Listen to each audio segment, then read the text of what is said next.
Vice-président de la Commission pour les affaires sur la situation en République démocratique du Congo. Merci. Madame Cécile Kyenge. L'article 52 de la Constitution congolaise récite « Tous les Congolais ont droit à la paix et à la sécurité ». Pourtant, la violence et l'insécurité se répandent sur l'ensemble du territoire national. Articles 23 et 24, toute personne a droit à la liberté d'expression et d'information. Pourtant, toute voix difforme au régime en place est violemment réprimée. Article 15, la violence sexuelle est érigée en crime contre l'humanité. Pourtant, des milliers de femmes en RDC n'ont toujours pas trouvé justice. Article 58, tous les Congolais ont le droit de jouir des richesses nationales. Pourtant, l'État ne garantit aucune redistribution équitable. Article 47, le droit à la santé et à la sécurité alimentaire est garanti. Pourtant, 400 000 enfants au Kasaï sont victimes d'une catastrophe humanitaire en cours. Enfin, l'article 70, le mandat du président de la République est renouvelable une seule fois. Et pourtant, à ce jour, aucune date pour les élections n'a été décidée. La RDC doit se réapproprier de son futur et devenir la plus grande nation démocratique et prospère qu'elle aurait dû être depuis longtemps. La résolution du Parlement européen exige des réponses à toutes ces violations systématiques des principes constitutionnels. Merci. En ce moment même, il y a un ministre, Yotan Joji,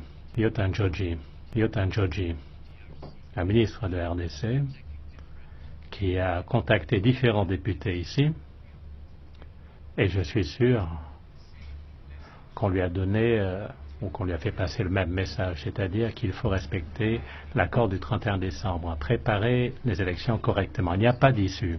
Sinon, s'il dit oui, alors peut-être qu'on pourra le faire 1 mois ou 2 mois plus tard, il ne faut pas l'accepter. Je ne pense pas qu'il faudrait accepter quoi que ce soit, à moins qu'il y ait un consensus large avec tous les acteurs politiques. Si, in fine, il y a un report d'1 mois, très bien, mais j'ai l'impression que M. Kabila n'a pas vraiment l'intention de quitter le pouvoir. Et je vais demander à M. Stylianides de prendre la parole au nom de Mme Mogherini. Et à propos des Nations Unies, comme le Parlement, je déplore l'assassinat de 2 membres du groupe d'experts des Nations Unies, ainsi que leurs collègues congolais dans la province du Kasaï au mois de mars de cette année. J'ai d'ailleurs présenté mes condoléances à leurs familles, leurs amis, leurs collègues. Je le répète, l'accord du mois de décembre 2016 est la seule voie qui nous mènera à une transition pacifique et démocratique. Comme vous le savez, je suis chargé des affaires humanitaires. Nous ne pouvons pas fermer les yeux face à l'impact humain de la recrudescence de la violence dans la province du Kasaï, ainsi que dans d'autres régions du pays où des groupes armés sont actifs. La population civile est victime de violences. C'est ainsi que plus de 3,7 millions de personnes sont réfugiées et déplacées en interne. Parmi eux, 1,1 million rien que dans la région du Kasaï. L'Union européenne étudiera d'autres listes de personnes à tout niveau, y compris politique, qui risquent d'entraver une solution pacifique permettant de sortir de la crise. Mais en fait, tout ceci a un nom, Kabila. Nous ne pouvons plus ignorer ce fait. La situation se dégrade de jour en jour et elle est liée au fait que Kabila n'a pas la moindre intention de quitter le pouvoir. Nous devons donc faire quelque chose. On voit qu'il y a des insistances pour que le président Kabila quitte son poste et que des élections aient lieu. Sa justification, celle de Kabila, disant que le pays ne peut pas se permettre des élections, est absolument ridicule. Et Joseph Kabila reste accroché au pouvoir. Ses récentes déclarations ne peuvent qu'inquiéter. Il faut des élections parfaites, nous dit-il. Et ajoute qu'il n'a rien promis. On reste sans voix. Il est temps que l'Union européenne s'engage plus activement et fortement au Congo afin d'éviter toute nouvelle escalade et déstabilisation dans toute la région. Si on peut appeler Kabila chef politique, il veut absolument rester au pouvoir.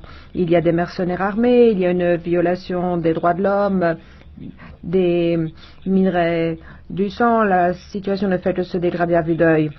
Et enfin, je rappelle que c'est au gouvernement de garantir la sécurité de sa population et donc il en a la responsabilité et on appelle à la responsabilité du gouvernement Kabila pour protéger sa population. Merci. Nous parlons aujourd'hui de la situation très préoccupante en République démocratique du Congo. On a donné les chiffres, plus de 7 millions de personnes, dont 4,4 millions sont des enfants, sans éducation, sans service de santé, sans eau potable. Presque 6 millions de personnes souffrent de problèmes de nutrition, énormément de personnes déplacées à cause du conflit.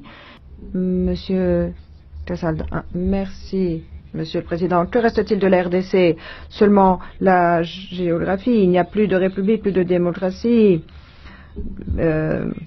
Cette crise a un nom et un prénom précis, Joseph Kabila, et il viole la Constitution en renvoyant les élections avec l'aide de son entourage. Il veut s'accrocher au pouvoir et continuer à exploiter les immenses ressources d'un pays à la fois très riche et très pauvre. Je m'engage à vous tenir au courant, pleinement au courant de l'évolution de la situation, notamment concernant le volet humanitaire. Merci beaucoup pour cet échange très riche.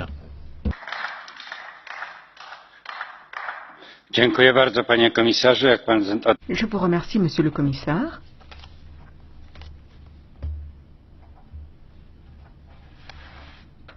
Bon, il n'arrive pas souvent que l'on applaudisse le commissaire en fin d'intervention. Ça a été votre cas. Je vous en félicite. Le débat est clos pour ce point. Le vote aura lieu demain.